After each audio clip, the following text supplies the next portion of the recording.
Next हम बात करने वाले हैं जावास्क्रिप्ट के अंदर दिस कीवर्ड के बारे में। अब ये जो दिस है ये एक्चुअली जावास्क्रिप्ट के कीवर्ड का नाम है।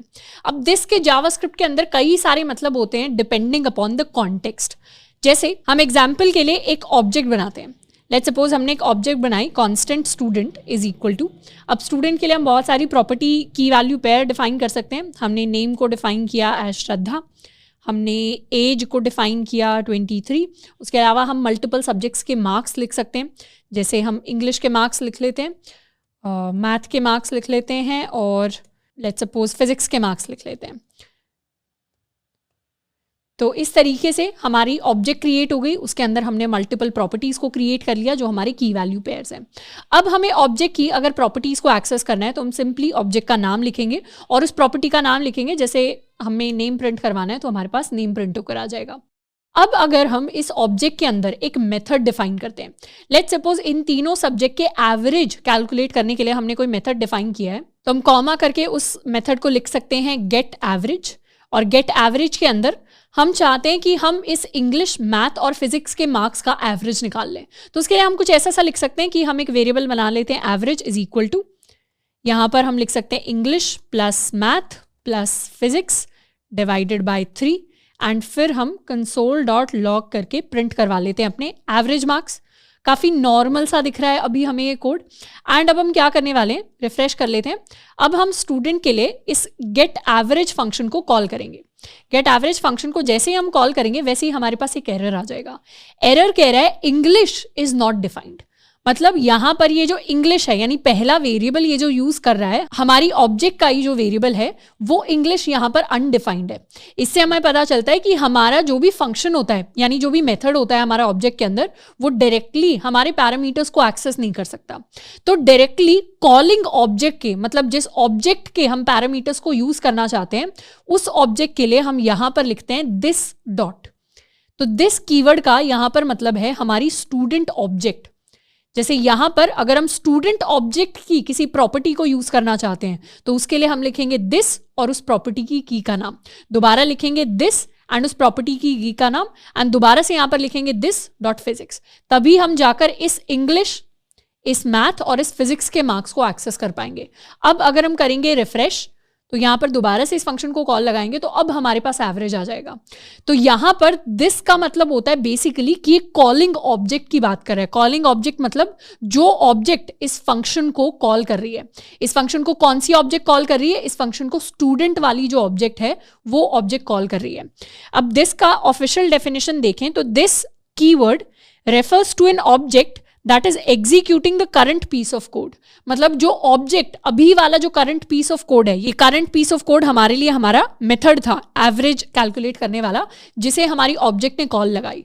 तो अगर ऑब्जेक्ट ने कॉल लगाई तो मतलब अभी दिस का मतलब क्या है? अभी दिस का मतलब ये ऑब्जेक्ट है। तो जब भी किसी फंक्शन के अंदर हमें उसके पैरामीटर्स को यूज करना होता है तो वहां पर हम दिस कीवर्ड का यूज करते हैं। जैसे यहां पर हम ये भी प्रिंट करवा सकते हैं, यहां पर लिख सकते हैं हम दिस डॉट नेम, तो एक वेरिएबल की तरह ट्रीट होगा this dot name got average marks equal to, and यहां पर हम अपने एवरेज को प्रिंट करवा देंगे। Save and refresh. अब यहां पर हमारे पास पूरी लाइन आ जाएगी, Shraddha got average marks equal to, ये इसे डॉलर कर लेते हैं, सेव रिफ्रेश। तो Shraddha got average marks equal to 95। अब यहां पर क्या हुआ? यहां पर इस दिस का क्या मतलब है? यहां पर इस दिस का मतलब है जिस ऑब्जेक्ट ने इसको कॉल किया, किस ऑब्जेक्ट ने इसे कॉल किया है? स्टूडेंट ऑब्जेक्ट ने इसे कॉल किया है। तो स्टूडेंट के नेम की हम बात कर रहे हैं। तो दिस का मतलब बेसिकली होता है कि ये उस ऑब्जेक्ट को रेफर करता है जो ऑब्जेक्ट इस चीज को एग्जीक्यूट कर रही है। जनरली जो दिस का यूज होता है वो इसी काम के लिए होता है, यानी अगर हमने कोई ऑब्जेक्ट बनाई है, उसके अंदर हम कोई मेथड यूज कर रहे हैं, मेथड के अंदर हम उसी ऑब्जेक्ट की या किसी और ऑब्जेक्ट की प्रॉपर्टीज को यूज कर रहे हैं, तो वहां पर हम दिस को यूज करते हैं। पर दिस का सिर्फ इतना काम नहीं होता, दिस के और भी डिफरेंट यूजेस होते हैं जो जावास्क्रिप्ट के अंदर होते हैं। एंड इनफैक्ट इस पूरे के पूरे गेट एवरेज फंक्शन के अंदर दिस की वैल्यू क्या है उसे हम प्रिंट भी करवा सकते हैं।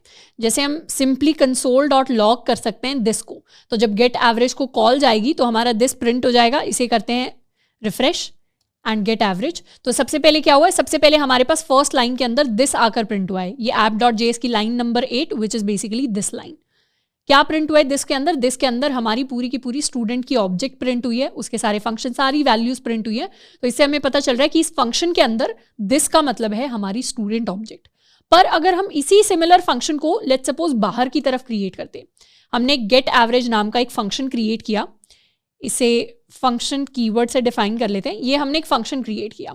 अब इस फंक्शन के अंदर हम क्या कर रहे हैं, सिर्फ अपने दिस की वैल्यू को प्रिंट कर रहे हैं। तो हमने एक फंक्शन बनाया गेट एवरेज, जिसके अंदर कुछ नहीं हो रहा, बस हमारे दिस की वैल्यू प्रिंट हो रही है। इस केस में हमारे पास क्या प्रिंट होगा, रिफ्रेश करते हैं और अपने गेट एवरेज फंक्शन को हम कॉल लगाएंगे।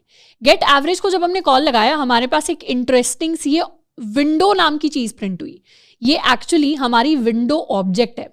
जब एक नॉर्मली हम app.js के अंदर या किसी और भी जावास्क्रिप्ट फाइल के अंदर कोई भी फंक्शन डिफाइन करते हैं, उस फंक्शन के अंदर जो दिस की वैल्यू होती है, बाय डिफॉल्ट जनरल केसेस में वो हमारी विंडो ऑब्जेक्ट होती है। अब ये विंडो ऑब्जेक्ट क्या होती है, जब भी हमारा जावास्क्रिप्ट का कोड रन करता है, जब भी हम एक पूरी index.html फाइल बनाते हैं, उसे ब्राउजर के ऊपर खोलते हैं, तो ब्राउजर की जो विंडो है उसको क्रिएट करने के लिए हमारे पास एक विंडो ऑब्जेक्ट क्रिएट होती है। तो ये जो विंडो ऑब्जेक्ट है, इसको हम सिंपली प्रिंट करवा कर भी देख सकते हैं।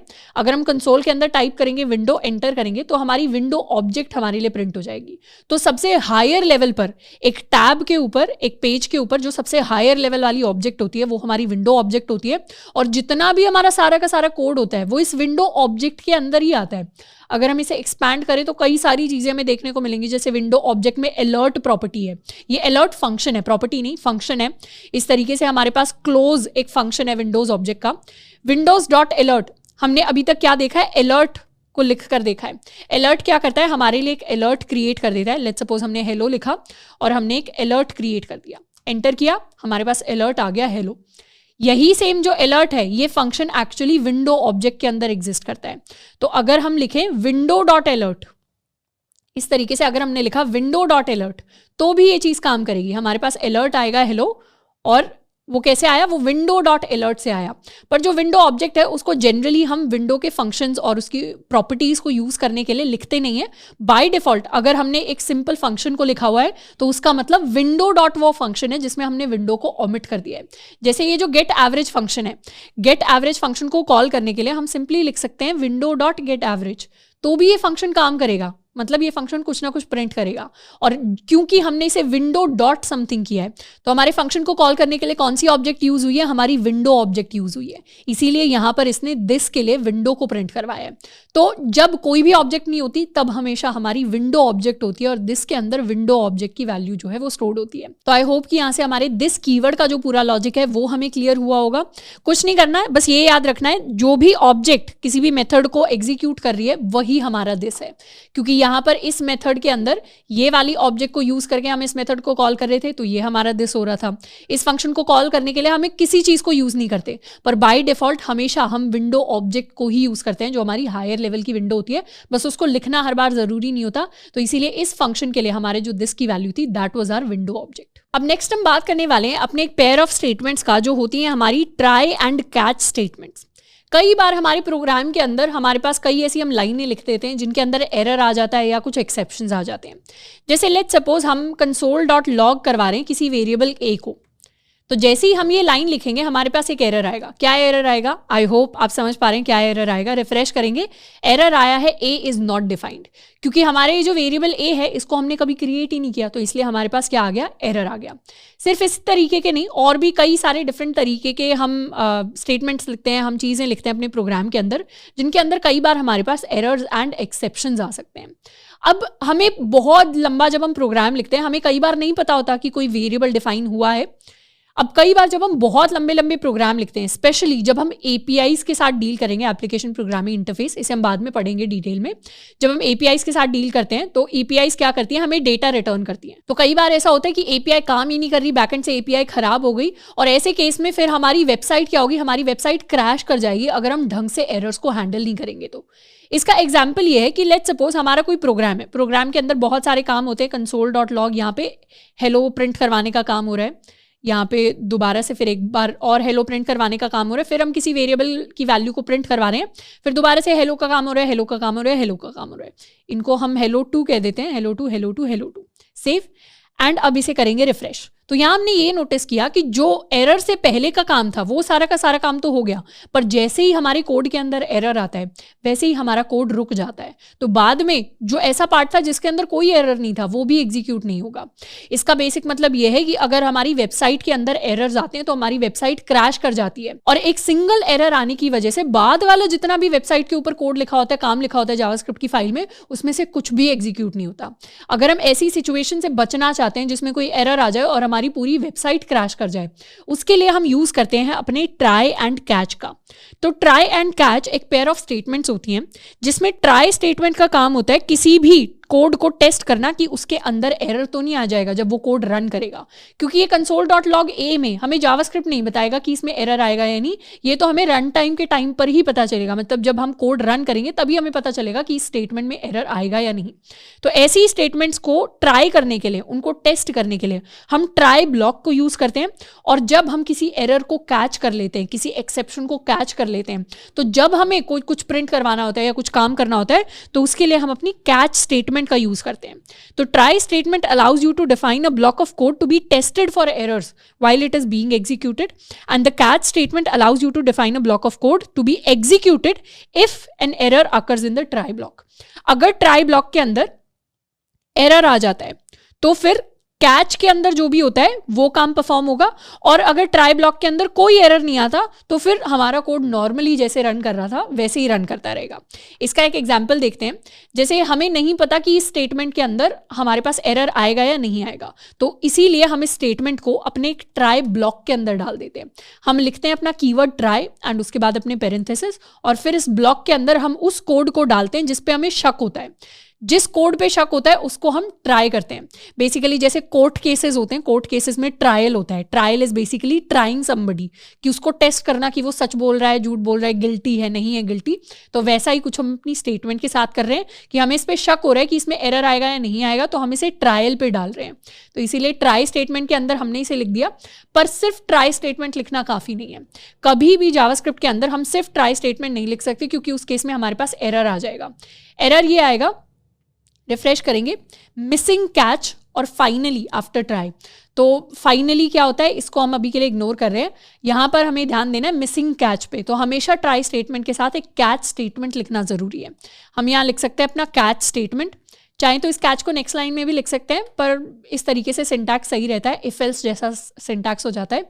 तो हम लिखते हैं फिर अपनी कैच स्टेटमेंट। ब्लॉक क्यों कह रहे हैं, क्योंकि एक ब्लॉक के अंदर आ रहे हैं हमारे कर्ली ब्रेसेस के अंदर। अब यहाँ पर हम कुछ भी प्रिंट करवा सकते हैं। हम यहां पर प्रिंट करवा सकते हैं कॉट एन एरर। क्या एरर कैच किया है हमने, ए इज नॉट डिफाइंड। अब इस केस में जब हम अपने कोड को रन करेंगे तो हमारा पूरा कोड रन करेगा। क्यों, क्योंकि यहां पर ये हुआ कि हेलो हेलो तो प्रिंट हो गया, उसके बाद इसने ट्राई किया कि ए को प्रिंट करवा दो, पर क्योंकि ए में एरर आ गया तो कैच ने क्या किया, इस स्टेटमेंट को प्रिंट करवा दिया, और फिर हमारा बाकी का कोड वैसे के वैसे एग्जीक्यूट हो गया। तो ये कैच की स्टेटमेंट प्रिंट हो गई, फिर बाकी का कोड नॉर्मली एग्जीक्यूट हो गया। यहीं पर अगर हम क्या करते, यहीं पर अगर हम लेट्स सपोज एक वेरिएबल ए क्रिएट ही कर देते तो उस केस में क्या होता, रिफ्रेश करते, उस केस में नॉर्मली हमारे ए की वैल्यू प्रिंट हो जाती।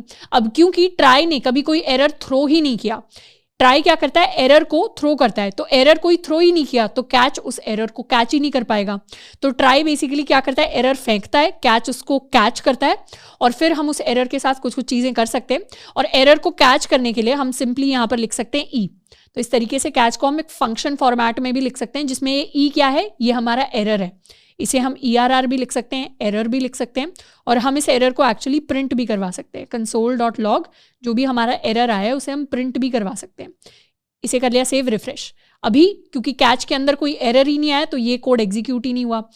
अब हम इसलिए कर देते हैं कॉमेंट आउट, तो अब हमारे पास एरर आएगा। क्या एरर आया, reference error A is not defined. तो ये जो चीज़ है ये रेड में इसलिए नहीं आ रही क्योंकि ये प्रिंट हुई है, लॉग हुई है, कोई एक्चुअल एरर थ्रो नहीं हुआ है। तो इस तरीके से हम ट्राई एंड कैच को उन केसेस में यूज करते हैं जहां पर हमें शक होता है कि इस चीज के अंदर कोई एरर तो नहीं आ जाएगा।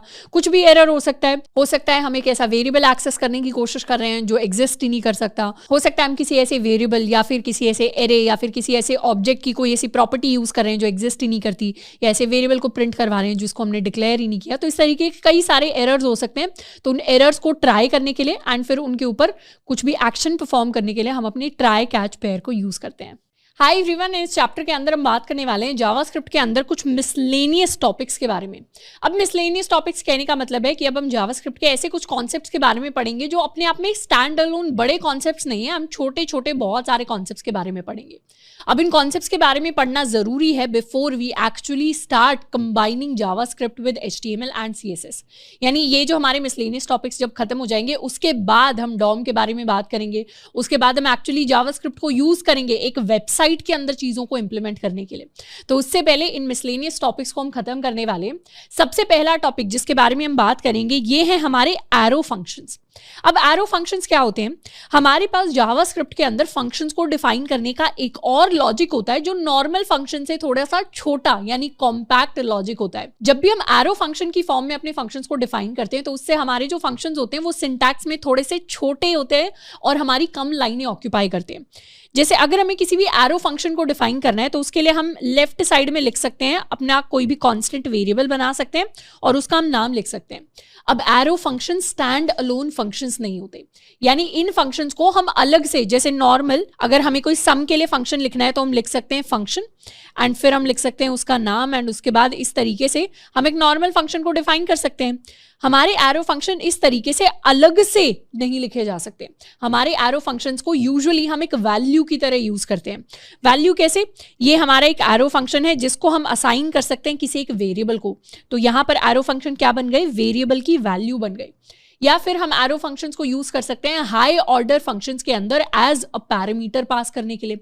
जब हाई ऑर्डर फंक्शन एक आर्ग्यूमेंट में दूसरे फंक्शन को लेते हैं तो जो आर्ग्यूमेंट होता है, वो जो पैरामीटर होता है, उसे हम कॉल बैक कहते हैं। यानी हमारे हाई ऑर्डर फंक्शन अपने आर्ग्यूमेंट में कॉल बैक की वैल्यू लेते हैं। कॉल बैक क्या होता है? ऐसा फंक्शन जो दूसरे फंक्शन में एक आर्ग्यूमेंट या एक पैरामीटर की तरह पास होता है। तो जो हमारे एरो फंक्शंस होते हैं इनको जनरली हम किसी वेरिएबल को असाइन करते हैं या फिर कॉल बैक्स की तरह यूज करते हैं। जैसे यहाँ पर लेफ्ट साइड में हमने एक वेरिएबल डिफाइन किया है जो कांस्टेंट वेरिएबल है और राइट साइड में हमने सिंटैक्स की बात की है। एरो फंक्शन को लिखने के लिए हम सबसे पहले लिखते हैं सिर्फ पेरेंथेसिस, और पेरेंथेसिस के अंदर हम अपने नंबर ऑफ आर्ग्यूमेंट्स लिखते हैं। जैसे अगर कोई फंक्शन है सम नाम से तो हमने राइट साइड में सिर्फ उसके आर्ग्यूमेंट्स लिखे। हम ना कोई फंक्शन कीवर्ड यूज करते हैं, ना हम कुछ और लिखते हैं, ना हम कोई फंक्शन का नाम लिखते हैं, क्योंकि ये नेमलेस फंक्शंस होते हैं। एरो फंक्शंस नेमलेस फंक्शन होते हैं, इनके अंदर फंक्शन कीवर्ड भी नहीं होता। डायरेक्टली हम अपने आर्ग्यूमेंट्स के नाम लिखते हैं, फिर हम लगाते हैं एरो। अब ये एरो हम कैसे लगाते हैं? हम लिखते हैं इक्वल टू और फिर ग्रेटर देन का साइन। इन दोनों साइंस को जब एक साथ लिखा जाता है तो इसका मतलब होता है जावास्क्रिप्ट के अंदर एरो फंक्शन। तो यहीं से इनका नाम पड़ा है। हम ये एरो वाला सिंबल लगाते हैं और फिर अपने फंक्शन का मीनिंग लिखते हैं। कैसे लिखेंगे मीनिंग? अपने कर्ली ब्रेसेस लगाते हैं और उसके अंदर हम अपनी फंक्शन की डेफिनेशन को लिखते हैं। जैसे यहाँ पर हमने एक एरो फंक्शन बनाया है।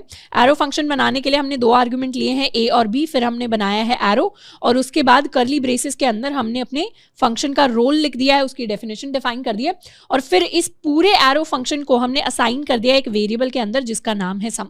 इस एरो फंक्शन से क्या होगा? नॉर्मली जैसे हम फंक्शन को कॉल करते आए थे वैसे ही हम सम को कॉल कर सकते हैं to add our two numbers.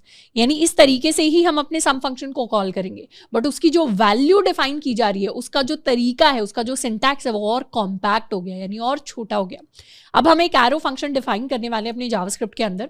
हमने ऑलरेडी अपना जावास्क्रिप्ट नाम का फोल्डर बनाया हुआ है जिसके अंदर हमारी index.html फाइल है, हमारी app.js फाइल है। अभी ब्राउजर के ऊपर कुछ नहीं डिस्प्ले हो रहा कंसोल विंडो में। हम क्या करने वाले हैं? एक कांस्टेंट वेरिएबल बना लेते हैं सम नाम से और इसके अंदर डिफाइन करेंगे एरो फंक्शन। सबसे पहले पेरेंथेसिस के अंदर हम चाहें तो इसे खाली भी छोड़ सकते हैं, यानी इस तरीके से हम अपने एरो फंक्शन को डिफाइन कर सकते हैं। हम चाहें तो इसके अंदर आर्ग्यूमेंट्स भी लिख सकते हैं। सम के लिए हम दो आर्ग्यूमेंट्स ले सकते हैं, ए एंड बी, एंड फिर हम console.log करवा देंगे a प्लस बी को। तो इस तरीके से हमारा एरो फंक्शन बनेगा। अब हम सिंगल लाइन के अंदर भी अपने एरो फंक्शन को लिख सकते हैं, बट जनरली जब हम इस तरीके के कर्ली ब्रेसेस यूज करते हैं तो हम मल्टीपल लाइंस को प्रेफर कर सकते हैं। यानी एक लाइन के अंदर सिर्फ ओपनिंग ब्रेस होगा एंड लास्ट लाइन के अंदर सिर्फ क्लोजिंग ब्रेस होगा एंड बीच में हमारे जो भी काम कर रहा होगा यानी फंक्शन की डेफिनेशन होगी। अब इसे कर लेते हैं सेव एंड रिफ्रेश। अब हम क्या करेंगे? अपने सम को कॉल लगाएंगे to add two numbers 2 and 3। तो क्या हुआ? सम एग्जीक्यूट हुआ एंड हमारे पास प्रिंट होकर आ गया 5। साथ में हमारे पास ये अनडिफाइंड प्रिंट हो रहा है। हम चाहें तो सिर्फ सम की वैल्यू को भी प्रिंट करवा सकते हैं। तो सम के लिए हमारे पास आ जाएगा कि सम क्या है। यहां पर हमें अब एफ वाला साइन नहीं दिखाई देगा, यानी सम के लिए अब वो f वाला साइन नहीं दिखाई देता क्लासिक। सम क्या है, सम एक्चुअली एक एरो फंक्शन है, तो उसके लिए हमारे पास एरो फंक्शन आएगा, ना कि एक नॉर्मल फंक्शन की वैल्यू। तो एरो फंक्शंस थोड़े से सिंटैक्स वाइज, मीनिंग वाइज थोड़े से अलग होते हैं हमारे नॉर्मल फंक्शन से, पर उनका एग्जीक्यूशन का तरीका बिल्कुल सेम होता है। हम चाहे तो और नंबर्स के लिए भी सम कैलकुलेट कर सकते हैं। Let's suppose 2 + 35 which is equal to 37। तो एरो फंक्शंस को कॉल करने का तरीका वही सेम रहेगा जैसे हमारे नॉर्मल फंक्शंस का रहेगा, बस इनको हम डिफाइन करते हैं with the help of this arrow. हम चाहे तो दूसरे फंक्शंस भी बना सकते हैं। लेट्स सपोज हमने एक फंक्शन बनाया क्यूब। ये क्यूब वेरिएबल क्या करेगा कि ऐसे एरो फंक्शन को स्टोर कराएगा जो किसी भी नंबर के लिए उसका क्यूब कैलकुलेट करके देता है। तो यहां पर हम एक नंबर ले सकते हैं, लेट्स सपोज n हमने लिया एंड एरो लगाया, एंड ये फंक्शन क्या करेगा, अब वैल्यू को रिटर्न कर रहा है। रिटर्न करने के लिए किसी भी नंबर का क्यूब होता है a इंटू, या इसे ले लेते हैं n इंटू n, यानी उसी नंबर को 3 बार मल्टीप्लाई कर देना। तो इसे कर लेते हैं सेव एंड रिफ्रेश। अब हम कॉल कर सकते हैं क्यूब ऑफ 2 अगर हमें कैलकुलेट करना है, तो क्यूब ऑफ 2 हो जाएगा हमारे पास 8। हम चाहें तो जब भी हम क्यूब ऑफ 2 के लिए वैल्यू कॉल कर रहे हैं तो उसे हम कहीं पर स्टोर भी करवा सकते हैं। Let c is equal to cube of 2, तो c की वैल्यू हम प्रिंट करवाएंगे तो that will be equal to 8। उसी तरीके से हम कॉल कर सकते हैं for cube of 3, this is suppose to be 27। हम कॉल कर सकते हैं cube of 4, this is suppose to be 64। इस तरीके से एक ऐसा फंक्शन बन गया जो किसी भी नंबर का क्यूब हमें कैलकुलेट करके देता है। एक और हम फंक्शन लिख सकते हैं, let's suppose we write a function जो एक नंबर को दूसरी नंबर की पावर की तरह कैलकुलेट करता है, यानी a to the power b अगर हमें लिखना है। हम वैसे तो a to the power b इस तरीके से भी लिख सकते हैं, यानी हम लिख सकते हैं a पावर b, बट उसे लिखने की बजाय हम एक फंक्शन क्रिएट करेंगे, we'll call it power function is equal to, इसके अंदर 2 पैरामीटर्स आएंगे हमारे a एंड b, एंड ये फंक्शन हमारा रिटर्न करेगा a to the power b। Save कर लेते हैं एंड इसे कर सकते हैं रिफ्रेश। एंड पावर फंक्शन में अगर हम कैलकुलेट करना चाहते हैं 2 टू द पावर 4, तो ये हमारे पास आ जाएगा इक्वल टू 16, एंड उसी तरीके से मल्टीपल पावर्स हम कैलकुलेट कर सकते हैं। अब एरो फंक्शन के बारे में एक दो छोटी सी स्पेशल चीजें हैं। सबसे पहली स्पेशल चीज है कि लेट्स सपोज किसी भी एक एरो फंक्शन के अंदर अगर कोई सिंगल आर्ग्यूमेंट होता है, तो उस केस में, सिर्फ सिंगल आर्ग्यूमेंट के केस में हमारे जो पेरेंथेसिस हैं ये ऑप्शनल हो जाते हैं, यानी बिना पेरेंथेसिस के भी हमारा एरो फंक्शन रन करेगा। इसे कर लेते हैं सेव। सेव करने से वैसे तो VS code automatically parenthesis add कर रहा है, बट हम चाहें तो ये पेरेंथेसिस हटा भी सकते हैं।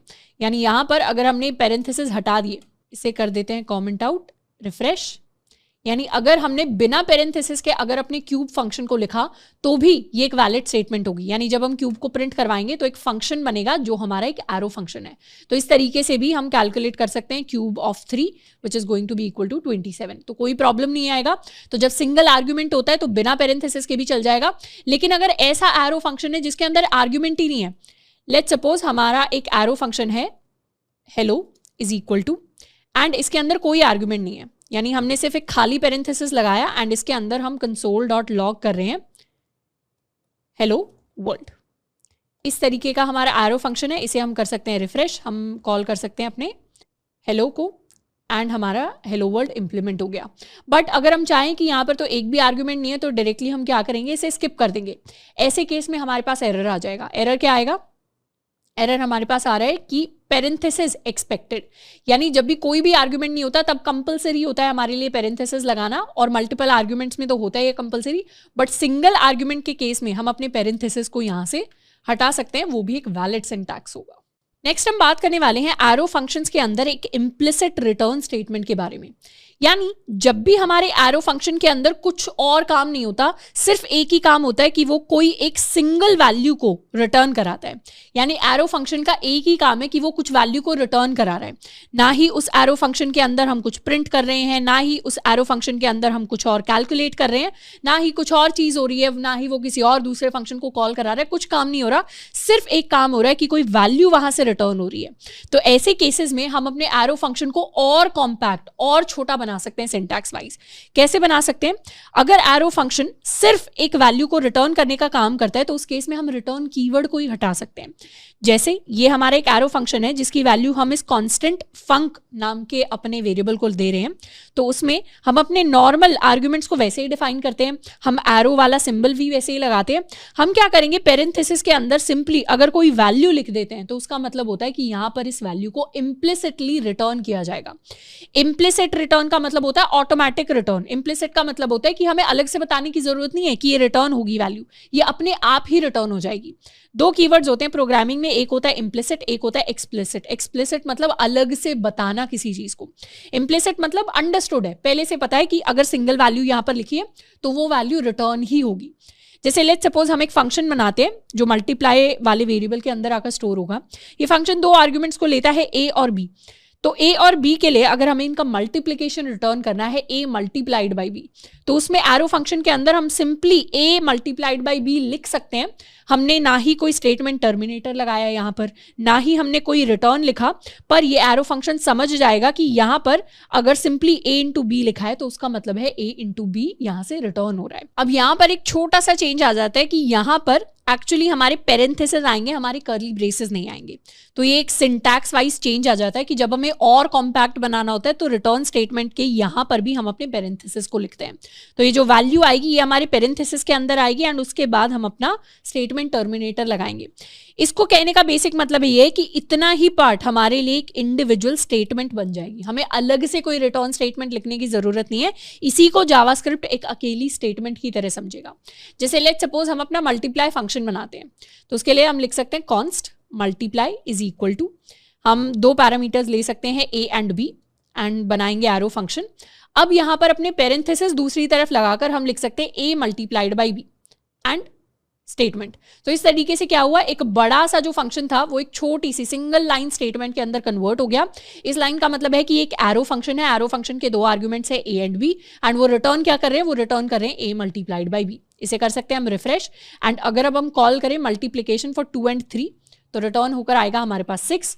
दोबारा कॉल करेंगे अगर multiplication of let's suppose 2 and 19 तो हमारे पास रिटर्न होकर आएगा 38। हम अपने एग्जिस्टिंग फंक्शंस को भी चेंज कर सकते हैं इसी तरीके से। जैसे लेट्स सपोज ये हमारा सम फंक्शन था, इसका काम ही था सम ऑफ ए प्लस बी को रिटर्न करवाना, तो यहां हम एक सिंगल लाइन के अंदर इस फंक्शन को चेंज कर सकते हैं to this statement.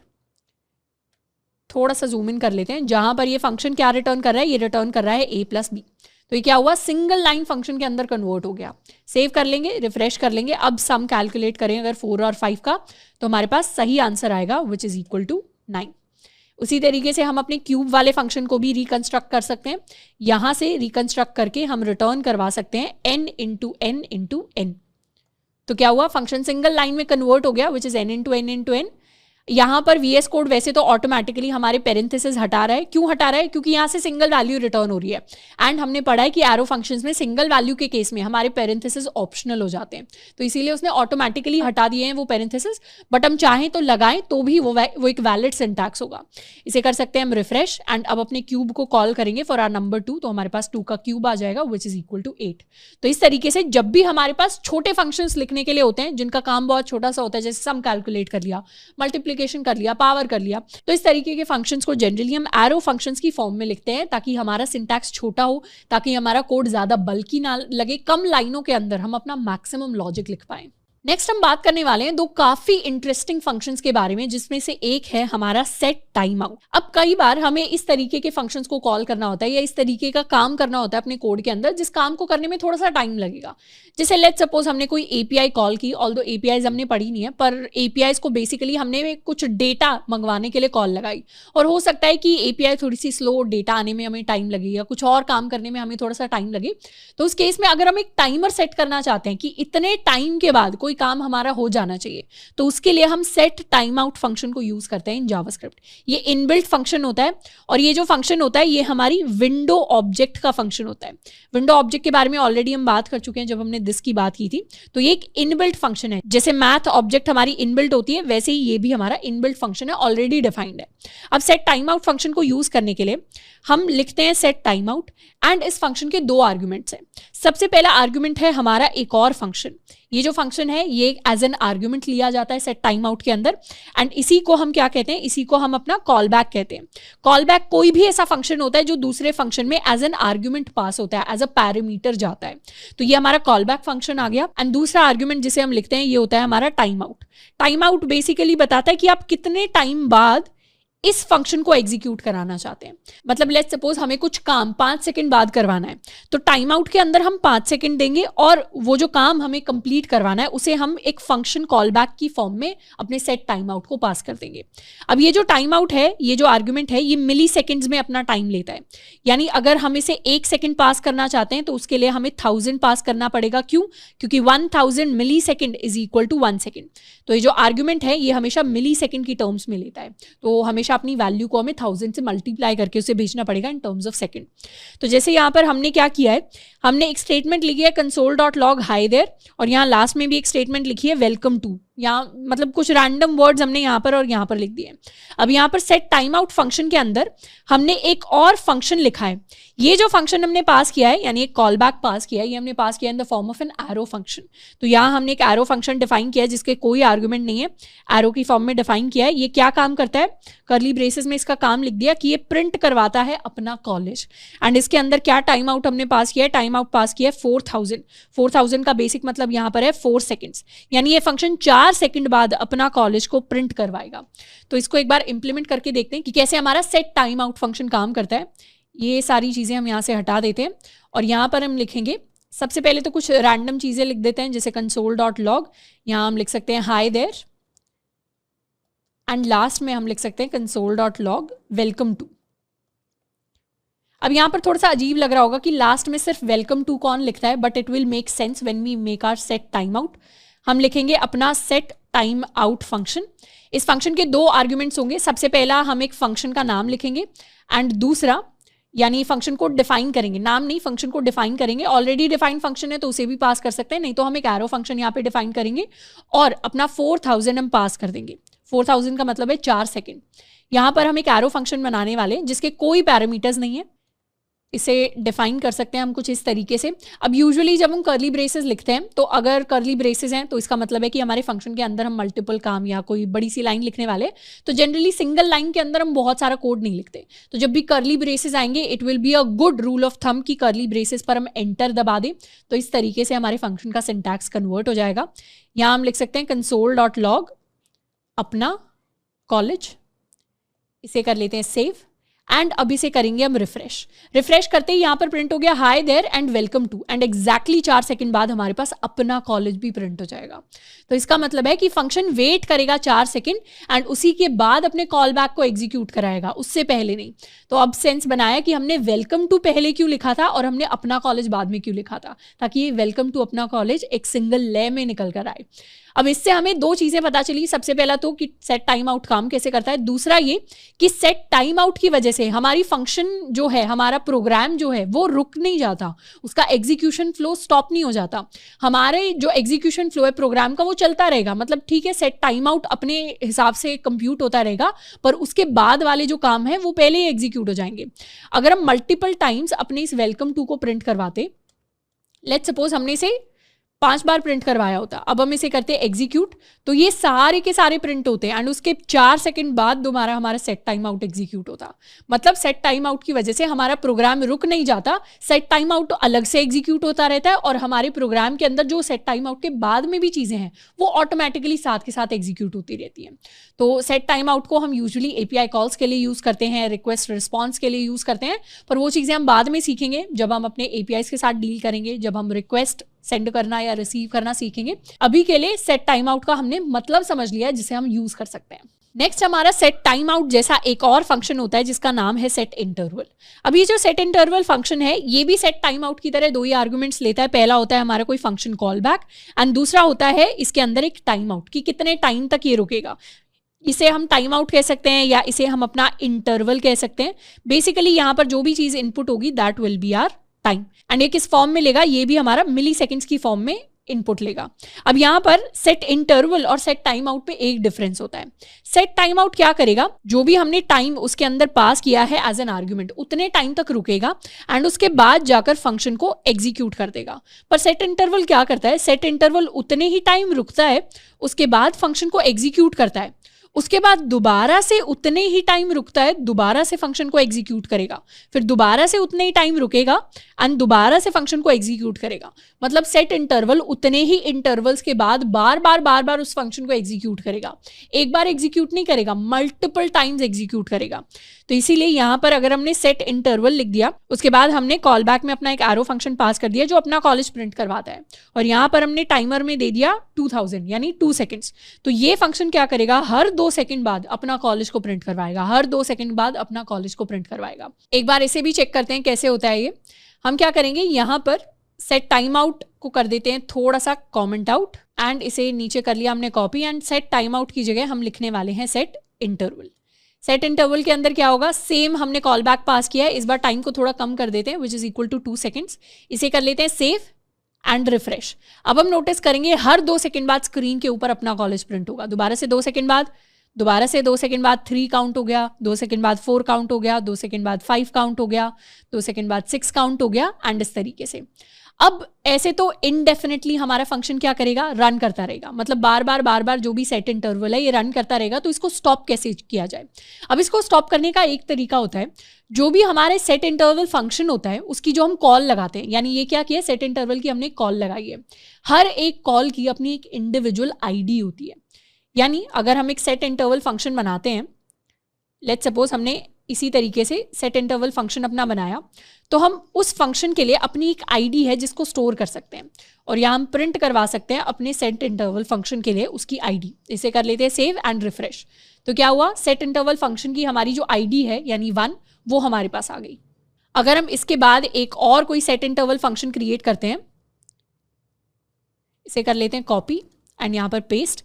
Let's suppose ये जो सेट इंटरवल है ये हेलो वर्ल्ड प्रिंट करवाता है, और कब प्रिंट करवाता है, ये वाला set interval hello world print करवाता है हर 3 सेकेंड्स में, और इसकी एक और आईडी होगी हमारे पास ID2, एंड हम इस ID2 को भी प्रिंट करवाएंगे। इसे कर लेते हैं सेव एंड रिफ्रेश। तो सेट इंटरवल की फर्स्ट वाले की आईडी है 1, सेकंड वाले की आईडी है 2। तो इस तरीके से जितने भी हमारे सेट इंटरवल्स होंगे हर किसी की इंडिविजुअल आईडी होगी, तो ऑटोमेटिकली अपने हिसाब से प्रिंट करवा रहे हैं। एक 2 सेकंड पे प्रिंट करवा रहा है, एक 3 सेकंड पे प्रिंट करवा रहा है, तो इस तरीके से ये प्रिंट करवाते रहेंगे।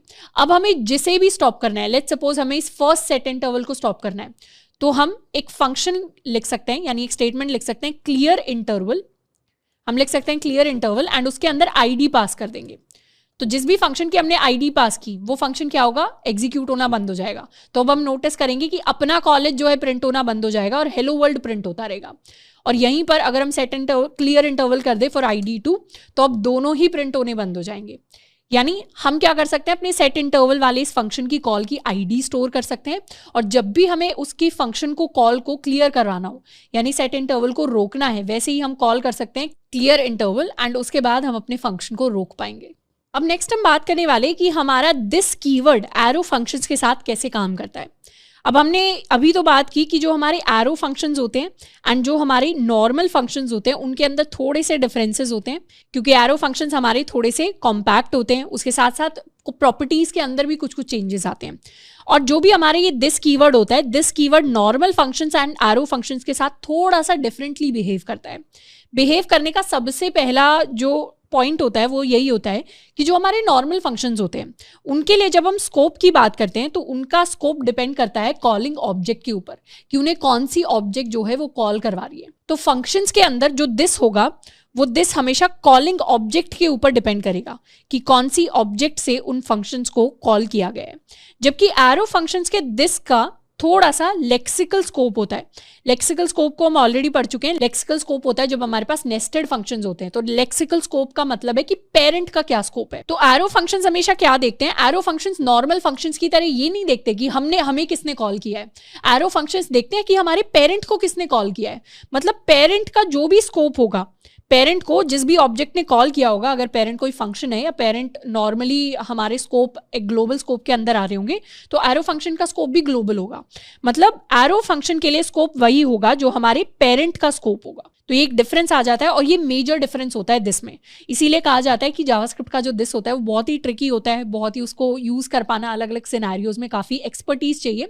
इसीलिए दिस के मल्टीपल केसेस को हमें थोड़ा सा याद करके रखना होता है। तो इसको प्लीज़ आप अपने नोट्स में लिख लीजिए कि फंक्शंस फंक्शंस के लिए स्कोप होता है कि उन्हें कौन कॉल कर रहा है, वो उनके खुद पर ही डिपेंड करता है।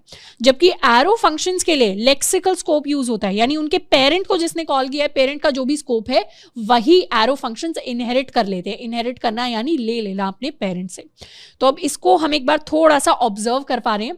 कुछ कुछ केसेस में एरो फंक्शंस का लेक्सिकल स्कोप होना एक बड़ी प्रॉब्लम की बात होती है, कुछ कुछ केस में वो एक अच्छी बात होती है। दोनों केसेस को हम देखने वाले हैं। सबसे पहले तो क्या करेंगे, हम एक ऑब्जेक्ट क्रिएट कर लेते हैं। लेट्स सपोज हम एक ऑब्जेक्ट क्रिएट करते हैं स्टूडेंट नाम से।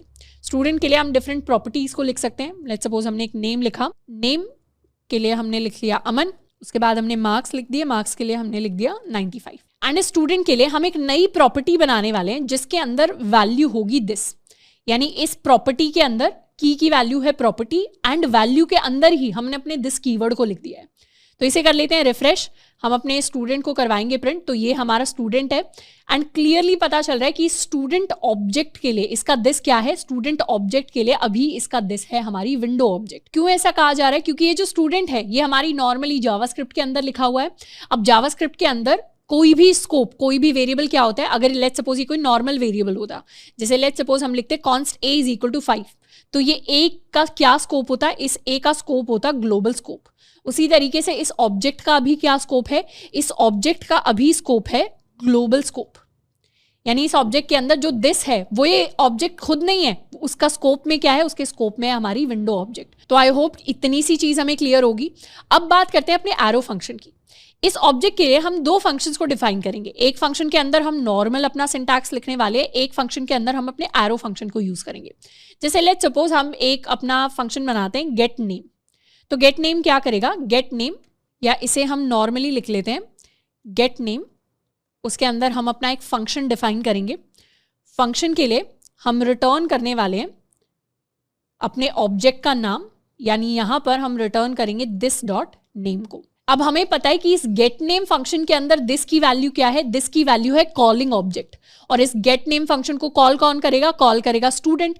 तो मतलब गेट नेम के अंदर दिस क्या होगा, गेट नेम के अंदर दिस होगा स्टूडेंट, और हम स्टूडेंट के नाम को प्रिंट करवा रहे हैं, उसे रिटर्न कर रहे हैं। इसे हम ऑब्जर्व भी कर सकते हैं, ये वाली चीज हटा लेते हैं, इसे करते हैं रिफ्रेश, अपने स्टूडेंट को प्रिंट करवाएंगे। अब स्टूडेंट के लिए हम कर सकते हैं डॉट गेट नेम। स्टूडेंट के लिए गेट नेम करेंगे तो हमारे पास सक्सेसफुली हमारा नाम वापस रिटर्न होकर आ जाएगा, जिसमें प्रिंट हो जाएगा अमन। अब यहां पर हम अपने दिस को भी प्रिंट करवा सकते हैं, यानी कंसोल डॉट लॉग अगर हम प्रिंट करवा दें दिस को, सेव, रिफ्रेश। अब अगर हम कॉल करते हैं गेट नेम तो पहले तो हमारा दिस प्रिंट होगा। ये दिस क्या है, ये दिस है हमारी स्टूडेंट ऑब्जेक्ट। इसको ऑब्जर्व करें, so this is our student object. तो ऑब्जेक्ट के लिए उसका दिस था ग्लोबल स्कोप, तो विंडो ऑब्जेक्ट। लेकिन फंक्शन के लिए कौन होता है दिस, फंक्शन के लिए कॉलिंग ऑब्जेक्ट होती है। तो इसे कॉल कौन कर रहा है, स्टूडेंट वाली ऑब्जेक्ट। तो इसके लिए दिस क्या हो जाएगा, स्टूडेंट वाली ऑब्जेक्ट, एंड उसी का ही नाम प्रिंट करवा देगा। पर यही सेम तरीके से अगर हम एक और फंक्शन बनाए गेट मार्क्स, गेट मार्क्स के अंदर इस बार नॉर्मल फंक्शन की जगह हम क्या करेंगे, एक एरो फंक्शन बनाएंगे। तो एरो फंक्शन के लिए हमें कुछ नहीं करना, सिंपली एरो वाला अपना सिंटैक्स यूज करना है, और इसके अंदर यही दो काम करेंगे। हम यहां पर प्रिंट करवाएंगे सबसे पहले अपना दिस, एंड उसके बाद रिटर्न करेंगे दिस डॉट मार्क्स। सिंपली हमने वही चीज की है, बस उसका हमने थोड़ा सा तरीका चेंज कर दिया है। नॉर्मल फंक्शन की जगह हमने एक एरो फंक्शन को यूज कर दिया है। अब इसे कर देते हैं सेव, रिफ्रेश। इस बार स्टूडेंट डॉट गेट नेम को कॉल कर रहे हैं, नॉर्मली एग्जीक्यूट हो रहा है, एंड अब कॉल करने वाले हैं स्टूडेंट डॉट गेट मार्क्स को। इसे जैसे ही हमने कॉल किया, कैपिटल M कर लेते हैं, वैसे ही क्या हुआ, हमारे पास दिस में प्रिंट हुई है विंडो ऑब्जेक्ट, एंड सेकंड में हमने जब दिस डॉट मार्क्स प्रिंट करवाया तो उस केस में हमारे पास अनडिफाइंड प्रिंट होकर आया। इसका रीजन ये है कि जब भी हम एरो फंक्शंस को कॉल लगाते हैं तो एरो फंक्शंस के लिए दिस क्या होता है, एरो फंक्शंस के लिए दिस उसकी कॉलिंग ऑब्जेक्ट नहीं होती जैसे नॉर्मल फंक्शन के लिए होता है। एरो फंक्शन के लिए दिस का मतलब होगा पेरेंट स्कोप। पेरेंट स्कोप मतलब जो पेरेंट का स्कोप है, और इस फंक्शन के लिए कौन सा स्कोप है, इस फंक्शन के लिए पेरेंट क्या है, इस फंक्शन के लिए पेरेंट है ऑब्जेक्ट, और ऑब्जेक्ट का स्कोप क्या है, ऑब्जेक्ट का स्कोप है ग्लोबल। इसे हम थोड़ा सा लिखकर एक बार देखते हैं। यानी हमने अभी क्या किया है, हमने अभी दो फंक्शंस बनाए हैं, एक है मेरा नॉर्मल फंक्शन, एक है मेरा एरो फंक्शन। अब हमने नॉर्मल फंक्शन को कॉल करने के लिए लिखा ऑब्जेक्ट डॉट फंक्शन, यानी हमने लिखा स्टूडेंट डॉट गेट नेम। तो नॉर्मल फंक्शन के लिए दिस क्या होता है, नॉर्मल फंक्शन के लिए दिस होता है उसी की ऑब्जेक्ट, तो इसीलिए नॉर्मल फंक्शन के लिए दिस की वैल्यू हो गई स्टूडेंट के इक्वल। एंड वहीं पर जब एरो फंक्शन की बात करते हैं तो एरो फंक्शन ने क्या किया, एरो फंक्शन को ऑल्दो कॉल हम वैसे ही करते हैं, कॉल हम इसे करते हैं ऑब्जेक्ट डॉट फंक्शन की फॉर्म में, बट एरो फंक्शन के लिए जो दिस की वैल्यू है, एरो फंक्शन के लिए दिस की वैल्यू है पेरेंट का स्कोप। पेरेंट कौन है, पेरेंट है ऑब्जेक्ट, जो कॉल करता है उसे हम पेरेंट कह देते हैं। तो पेरेंट के लिए दिस कौन था, पेरेंट के लिए दिस था विंडो, तो हमारे एरो फंक्शन के लिए भी हमारा जो दिस होगा वो विंडो हो जाएगा, जबकि यहां पर हमें जो कॉल करता है नॉर्मल फंक्शन में वही हमारा दिस होता है, लेकिन एरो फंक्शन के कॉल में जो कॉल करता है उसका दिस हमारा दिस होता है। तो ये क्या हुआ, लेक्सिकल स्कोप हुआ। इसी सेम कॉन्सेप्ट को हम नेस्टेड फॉर्म्स में देख पाते हैं, नेस्टेड फंक्शंस की फॉर्म में देख पाते हैं। यही सेम चीज हमने नॉर्मल एरो फंक्शंस की फॉर्म में देख ली।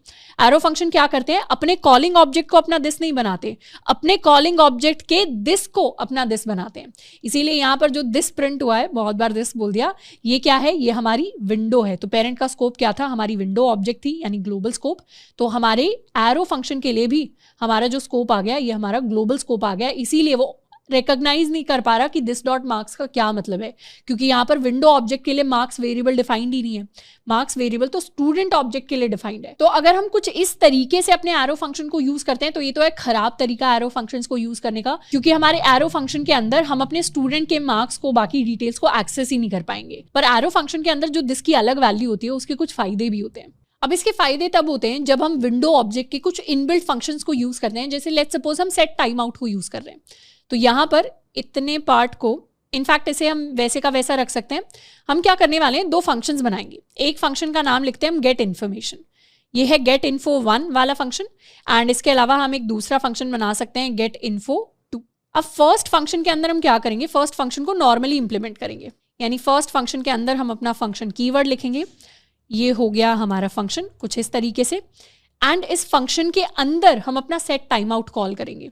तो लेट्स सपोज हम लिखते हैं सेट टाइम आउट, एंड इसके लिए हम सबसे पहले तो अपना कॉल बैक डिफाइन करते हैं। तो हमारा कॉल बैक कुछ नहीं करता, सिर्फ प्रिंट करवाता है console.log अपना कॉलेज, एंड कब प्रिंट करवाता है, हर 2 सेकंड में प्रिंट करवाता है। 2000 हमने कर दिया, एंड इस तरीके से ये हमारा एरो फंक्शन यूज हुआ है, बट वो सेट टाइम आउट के अंदर यूज हुआ है। एंड यहीं पर हम इसी सेम तरीके का सिंटैक्स अपने गेट इन्फो 2 के अंदर लिखना चाहते हैं। यहाँ पर हमने लिख दिया, पर यहाँ पर एक चेंज करेंगे, कॉल बैक के अंदर एरो फंक्शन पास नहीं करेंगे। मतलब यहाँ पर सेट टाइम आउट के अंदर हमने एरो फंक्शन को पास किया, पर यहाँ पर एरो फंक्शन को पास नहीं करेंगे, यहाँ पर हम एक नॉर्मल फंक्शन को पास करेंगे। लेट्स सपोज हमने नॉर्मल फंक्शन पास किया कुछ इस तरीके से, हमें वैसे सिंटैक्स वाइज कोई एरर देखने को नहीं मिलेगा, इस तरीके से हमारा नॉर्मल फंक्शन पास हो गया। अब ये तो है गेट इन्फो 1, ये है हमारा गेट इन्फो 2। अब गेट इन्फो 1 गेट इन्फो 2 में अपना कॉलेज प्रिंट करवाने की बजाय यहाँ पर हम दिस को प्रिंट करवाने वाले हैं कि गेट इन्फो 1 और गेट इन्फो 2 के अंदर दिस एक्चुअली होगा क्या। पहले हम उस वैल्यू को प्रिंट करवाएंगे, फिर एनालाइज करेंगे कि वो आंसर हमारे पास आया कैसे। एक बार इसे करेंगे रिफ्रेश, और यहाँ पर हम पहले तो स्टूडेंट के लिए कॉल करवाएंगे get info 1, get info 1 execute करवा लिया। गेट इन्फो 1 के लिए हमारे पास 2 सेकंड बाद प्रिंट होकर आई हमारी स्टूडेंट ऑब्जेक्ट, और गेट इन्फो 2 के लिए 2 सेकंड बाद प्रिंट होकर आई हमारी विंडो ऑब्जेक्ट। यानी दोनों के दोनों फंक्शंस में, इस फंक्शन में ये जो दिस की वैल्यू है, this is my student object, and इस फंक्शन में ये जो दिस की वैल्यू है, this is my window object. ये चेंज हमारे पास आया क्यों, दोनों के लिए अलग अलग वैल्यूज क्यों आई, तो एक बार उसको थोड़ा सा हम ध्यान से देखते हैं। सबसे पहले बात करेंगे इसकी, यानी गेट इन्फो 1 की। गेट इन्फो 1 के अंदर जो हमारे ये एरो फंक्शन है, इसी एरो फंक्शन के अंदर हम अपने दिस को प्रिंट करवा रहे हैं। एरो फंक्शन इतना है जितना हाईलाइटेड एरिया है, इसके अंदर हम अपने दिस को प्रिंट करवा रहे हैं। अब एरो फंक्शन के लिए दिस कौन होता है, एरो फंक्शन के लिए दिस होता है उसके पेरेंट का दिस, और एरो फंक्शन के लिए पेरेंट कौन है, अभी एरो फंक्शन के लिए पेरेंट है हमारा फंक्शन। यानी ये जो फंक्शन है, ये एरो फंक्शन इस कॉल बैक के लिए इसका पेरेंट है। सेट टाइम आउट नहीं है, सेट टाइम आउट के अंदर तो ये as a call back pass हो रहा है। तो एरो फंक्शन के लिए इसका जो पेरेंट होगा, यानी इसका जो नेस्टेड फंक्शन है, नेस्टेड फंक्शन में आउटर लेवल पर कौन है, हमारा ये वाला फंक्शन है। तो इसके लिए इस पेरेंट का दिस ही इसी का दिस है, और इस फंक्शन का दिस क्या होगा, इस फंक्शन का दिस होगा हमारी स्टूडेंट ऑब्जेक्ट, क्योंकि इस फंक्शन का दिस भी हमारी स्टूडेंट ऑब्जेक्ट है, तो इस फंक्शन का दिस भी हमारी स्टूडेंट ऑब्जेक्ट है। इसीलिए यहाँ पर गेट इन्फो 1 में एरो फंक्शन के लिए दिस की वैल्यू है स्टूडेंट ऑब्जेक्ट। अब सेकेंड केस लेते हैं। सेकेंड केस में हमने यहाँ पर एक नॉर्मल फंक्शन यूज किया है। अब नॉर्मल फंक्शन के लिए दिस की वैल्यू क्या होगी, नॉर्मल फंक्शन के लिए दिस होता है जिसने उस फंक्शन को कॉल किया है, जिसने इस कॉल बैक के लिए यानी सेट टाइम आउट के लिए कॉल लगाई है। अब सेट टाइम आउट के अंदर ही हमने कॉल बैक को यूज किया है, तो सेट टाइम आउट की कॉल कौन लगाता है, set time out inbuilt function है, यानी अगर हम लिखते हैं window dot set time out तो हम इस तरीके से लिख सकते हैं, तो विंडो ऑब्जेक्ट का फंक्शन है सेट टाइम आउट। तो सेट टाइम आउट को कॉल यहां पर कौन लगा रहा है, सेट टाइम आउट को कॉल हमेशा लगाता है विंडो ऑब्जेक्ट। यहां पर भी सेट टाइम आउट को कॉल विंडो ऑब्जेक्ट नहीं लगाई है, यहां पे भी विंडो ऑब्जेक्ट नहीं लगाई है, लेकिन यहां पर क्योंकि एरो फंक्शन है तो वो अपनी कॉल नहीं देखेगा कि मुझे कॉल विंडो ऑब्जेक्ट ने लगाई है सेट टाइम आउट के अंदर, वो पेरेंट के स्कोप को देखेगा। पेरेंट ये वाला फंक्शन है, इसीलिए यहां पर पेरेंट का स्कोप है हमारी स्टूडेंट ऑब्जेक्ट, इसीलिए दिस स्टूडेंट है। जबकि गेट इन्फो 2 के अंदर हमारा जो कॉल लगाई है सेट टाइम आउट को वो विंडो ऑब्जेक्ट ने लगाई है, तो नॉर्मल फंक्शन क्या करता है, जिसे उसने कॉल लगाई है उसी को अपना स्कोप मानता है, उसी को अपना दिस मानता है, इसीलिए यहां पर दिस के अंदर प्रिंट हुआ है विंडो। तो ये एक फायदेमंद यूजेज है हमारे दिस का कि जब भी हम set time out, set interval, इस तरीके के इनबिल्ट फंक्शंस को यूज करना चाहते हैं अपनी नॉर्मल ऑब्जेक्ट के अंदर, तो वहां पर हम अपने एरो फंक्शन को अगर कॉल बैक में यूज करते हैं तो वहां पर हम सही दिस को एक्सेस कर रहे होते हैं। तो स्टूडेंट ऑब्जेक्ट को एक्सेस करने के लिए हम अब दिस डॉट समथिंग लिख सकते हैं। तो इस तरीके से दिस के फायदे भी होते हैं, दिस के नुकसान भी होते हैं when we are considering arrow functions in our code. तो आई होप कि ये डिफरेंस हमें समझ में आया होगा। एक ही चीज यहां पर याद रखनी है, ज्यादा डिटेल अगर आपको याद नहीं रखनी तो एक चीज याद रखनी है कि नॉर्मल फंक्शन के लिए दिस होता है जो ऑब्जेक्ट उसे कॉल लगा रही है, और हमारे एरो फंक्शन के लिए दिस होता है हमारे पेरेंट को कॉल लगाने वाली ऑब्जेक्ट, यानी लेक्सिकल स्कोप चलता है वहां पर, नॉर्मल फंक्शन स्कोप वहां पर नहीं चलता है। अब हम सॉल्व करने वाले हैं यहाँ पर दो प्रैक्टिस क्वेश्चन। सबसे पहला क्वेश्चन है right an arrow function that returns the square of a number n, यानी एक एरो फंक्शन लिखना है जो किसी भी नंबर n के लिए उसका स्क्वायर रिटर्न करेगा। तो उसके लिए सिंपली हम लिख सकते हैं, एरो फंक्शन लिखने के लिए हमारे पास एक आर्ग्यूमेंट आएगा n, एंड फिर हम लिख सकते हैं अपना एरो, एंड उसके बाद हम लिख सकते हैं इस तरीके से अपने कर्ली ब्रेसेस, और यहाँ हम लिख सकते हैं return n multiplied by n। तो ये होता है हमारा स्क्वायर। इस फंक्शन को अगर हमें और छोटा करना है तो और छोटा करने के लिए हम सिंपली n लिख सकते हैं आर्ग्यूमेंट्स में, और यहाँ पर क्योंकि हमें एक सिंगल वैल्यू ही रिटर्न करनी है तो सिंगल वैल्यू रिटर्न करने के लिए हम क्या लिखते हैं, यहाँ पर लिख सकते हैं n मल्टीप्लाइड बाय n। तो उस तरीके से क्या होगा, हमारा फंक्शन और छोटे और कॉम्पैक्ट फॉर्म में हमारे पास रिटर्न होकर आ जाएगा। तो एक बार इसे लिखते हैं, हम लिखेंगे कॉन्स्ट, इसे बना लेते हैं अपना square function is equal to, इसके अंदर सिंगल पैरामीटर आएगा विच इज आर n, फिर हमारा एरो फंक्शन, एंड ये फंक्शन रिटर्न करता है n मल्टीप्लाइड बाय n को। इसे कर लेते हैं सेव। सेव करने से ऑटोमेटिकली हमारे जो पेरेंथेसिस हैं वो हट रहे हैं। यहाँ पर हम कॉल कर सकते हैं स्क्वायर ऑफ 4 को, सेव, रिफ्रेश। तो इसे कर लेते हैं console dot log, console dot log are square function, save and refresh. यहीं पे दोबारा से हम कंसोल या स्क्वायर को कॉल लगा सकते हैं फॉर आर नंबर 3, तो 3 का स्क्वायर हमारे पास प्रिंट होकर आ जाएगा। उसी तरीके से हम किसी बड़े नंबर का स्क्वायर प्रिंट करवा सकते हैं, 11 का 121। तो इस तरीके से हम स्क्वायर फंक्शन को यूज कर सकते हैं। एंड इसे और भी कॉम्पैक्ट बनाना हो तो यहाँ पर पेरेंथेसिस को भी हटा सकते हैं क्योंकि सिंगल ही हमारे पास पैरामीटर है। ऑल्दो VS कोड क्या करे, VS कोड के अंदर मैंने एक एक्सटेंशन इंस्टॉल कर रखा है विच इज प्रिटियर, जिसकी वजह से वो थोड़ा सा इनबिल्ट जो हमारे कुछ तरीके होते हैं चीज़ों को लिखने के उनको इंप्लीमेंट कर रहा है, इसीलिए यहाँ पर पेरेंथेसिस लगाया जा रहा है क्योंकि वो देखने में ठीक लगता है कोड के अंदर। This is happening because of an extension, although यहाँ पर अगर हम इन पेरेंथेसिस को हटा देंगे तो भी कोई प्रॉब्लम नहीं आएगी। आ जाते हैं अपने सेकंड सवाल की तरफ। सेकंड सवाल कहता है right a function that prints hello world 5 times eight intervals of 2 second each, यानी हमें एक ऐसा फंक्शन बनाना है जो हेलो वर्ल्ड प्रिंट करता है 2 सेकंड के अंदर, हर बार प्रिंट करता रहेगा। कब तक प्रिंट करेगा, 5 टाइम्स प्रिंट करेगा।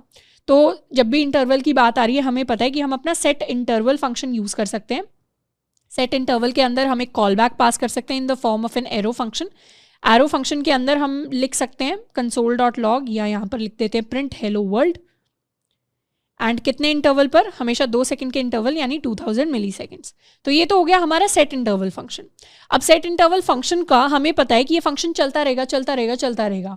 हम इस फंक्शन को कब रोकना चाहते हैं? हम इस फंक्शन को तब रोकना चाहते हैं जब ये 5 बार प्रिंट करवा दे। एक बार प्रिंट करवाने के लिए सेट इंटरवल को कितना टाइम लगता है? 2 सेकंड लगते हैं। 2 बार प्रिंट करवाने के लिए 4 सेकंड लगते हैं। 3 बार प्रिंट करवाने के लिए 6 सेकंड लगते हैं। 4 बार प्रिंट करवाने के लिए 8 सेकंड एंड 5 बार प्रिंट करवाने के लिए इस फंक्शन को 10 सेकंड्स लगेंगे। तो हम चाहते हैं कि हमारा जो सेट इंटरवल फंक्शन है ये रुक जाए कितने टाइम बाद? 10 सेकंड बाद, 10 सेकंड्स बाद। तो हम क्या कर सकते हैं? 10 सेकंड्स वाला एक सेट टाइम आउट फंक्शन और क्रिएट कर सकते हैं जो इस सेट इंटरवल को क्लियर कर देगा, यानी ये इसे क्लियर करने का काम करेगा कितने टाइम बाद? 10 सेकंड्स बाद। इस लॉजिक को एक बार डायरेक्टली इंप्लीमेंट करके हम समझते हैं कि हमें क्या करना है। अभी के लिए नॉर्मली सोचते हैं हर 2 सेकंड में हेलो वर्ल्ड प्रिंट करवाना है। तो हमने सेट इंटरवल फंक्शन क्रिएट कर दिया। इसके अंदर सबसे पहले तो एक कॉल बैक पास कर देते हैं जो क्या करेगा? कुछ नहीं करेगा, हमारे लिए console.log प्रिंट करेगा हेलो वर्ल्ड। ये हेलो वर्ल्ड को प्रिंट कर रहा है, कितने इंटरवल में प्रिंट कर रहा है? हर बार 2 सेकंड्स के अंदर प्रिंट कर रहा है। तो ये हो गया हमारा सेट इंटरवल फंक्शन। अब सेट इंटरवल फंक्शन हमें पता है इनडेफिनेटली चलता रहेगा, इनफाइनाइटली चलता रहेगा। तो हम क्या करेंगे? सबसे पहले तो हम इसकी आईडी स्टोर करवा सकते हैं, लेट आईडी, और आईडी के अंदर हमने स्टोर करवा ली सेट इंटरवल की आईडी। अब हम नेक्स्ट क्या कर सकते हैं? एक और set time out function create कर सकते हैं जिसके अंदर हम क्लियर इंटरवल को कॉल लगा देंगे फॉर माई आईडी। और ये कितने टाइम बाद कॉल लगेगी? ये 10 मिली सेकेंड बाद कॉल लगेगी। 10 मिली सेकेंड नहीं, 10 सेकेंड बाद कॉल लगेगी। तो ये तो फंक्शन हमारा चलता ही रहेगा।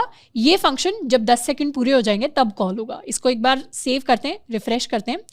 तो 2 सेकेंड बाद प्रिंट हो गया हेलो वर्ल्ड। दोबारा से hello world, hello world, hello world, and जैसे ही 5th टाइम हमारा हेलो वर्ल्ड प्रिंट हो जाएगा अब हमारी कॉल्स आनी बंद हो जाएंगी। अब फाइनली जो हमारा क्लियर इंटरवल है ये रन कर गया है। अब अगर हमें ये भी पता करना है कि क्लियर इंटरवल रन कर गया है तो यहाँ पर हम ये भी लिख सकते हैं console.log क्लियर इंटरवल रन।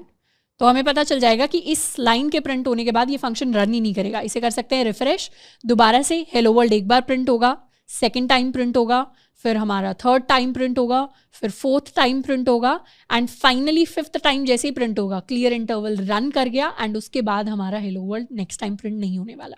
तो इस तरीके से हम एक फंक्शन को एक सेट नंबर ऑफ टाइम्स भी रन कर सकते हैं using clear interval, set interval and time out.